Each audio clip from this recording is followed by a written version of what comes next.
Job chapters 17 through 20.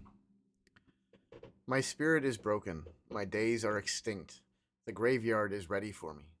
Surely there are mockers about me, and my eye dwells on their provocation. Lay down a pledge for me with you. Who is there who will put up security for me?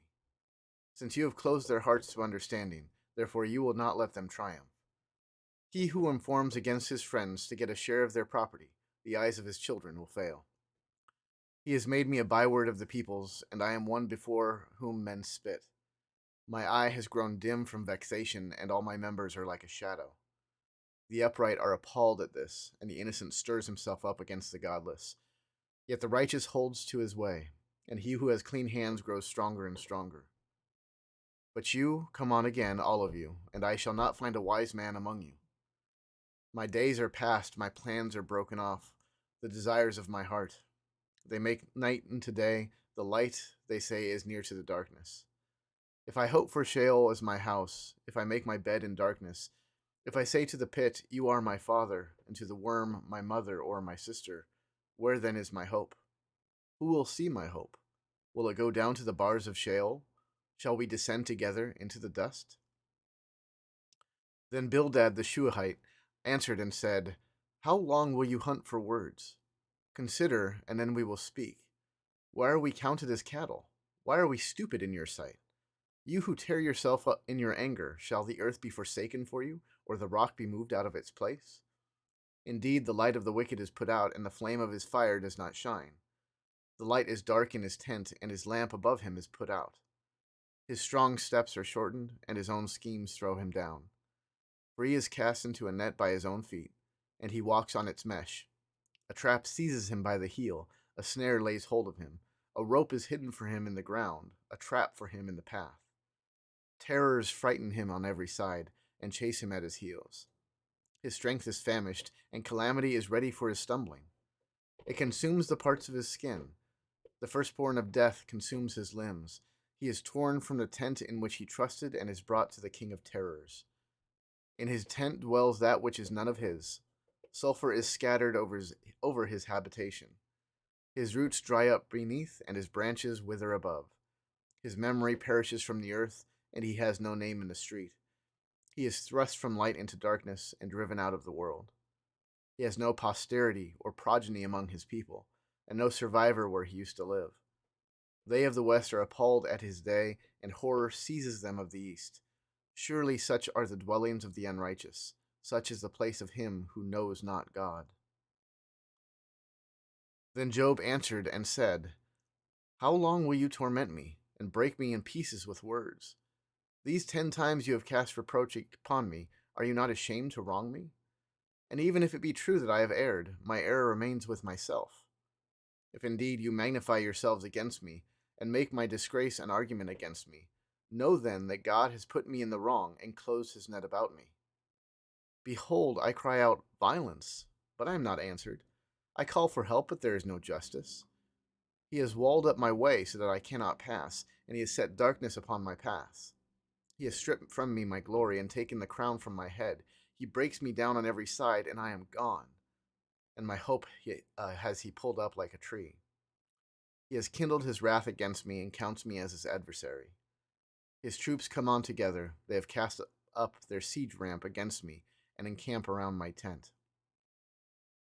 He has put my brothers far from me, and those who knew me are wholly estranged from me. My relatives have failed me. My close friends have forgotten me. The guests in my house and my maidservants count me as a stranger. I have become a foreigner in their eyes. I call to my servant, but he gives me no answer. I must plead with him with my mouth for mercy. My breath is strange to my wife, and I am a stench to the children of my own mother. Even young children despise me. When I rise, they talk against me. All my intimate friends abhor me, and those whom I loved have turned against me. My bones stick to my skin and to my flesh, and I have escaped by the skin of my teeth. Have mercy on me. Have mercy on me, O you my friends.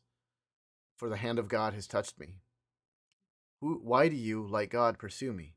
Why are you not satisfied with my flesh? Oh, that my words were written. Oh, that they were inscribed in a book.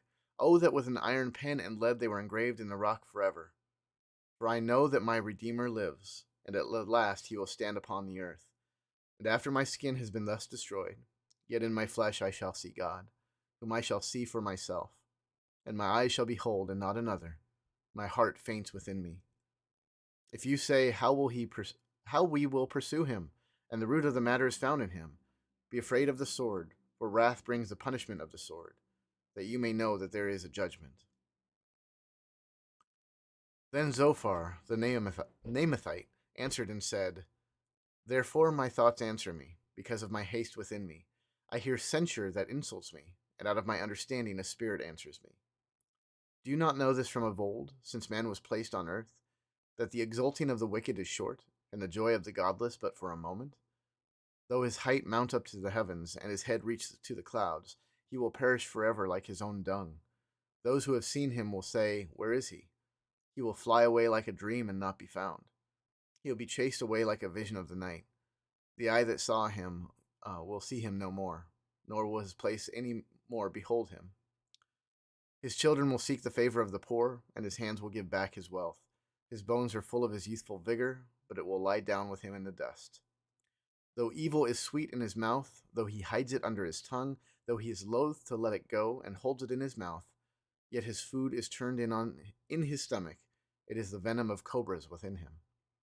He swallows down riches and vomits them up again. God casts them out of his belly.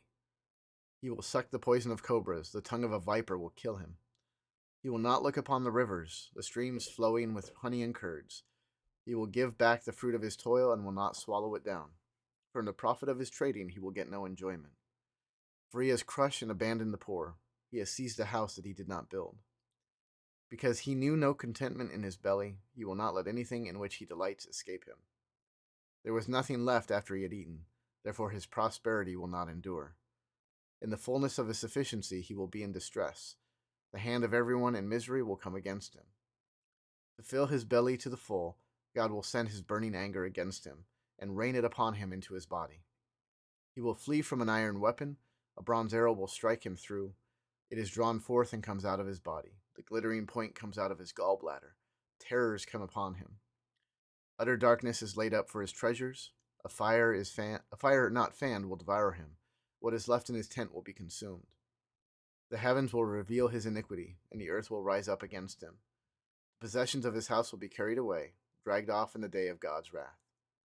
This is the wicked man's portion from God, the heritage decreed for him by God.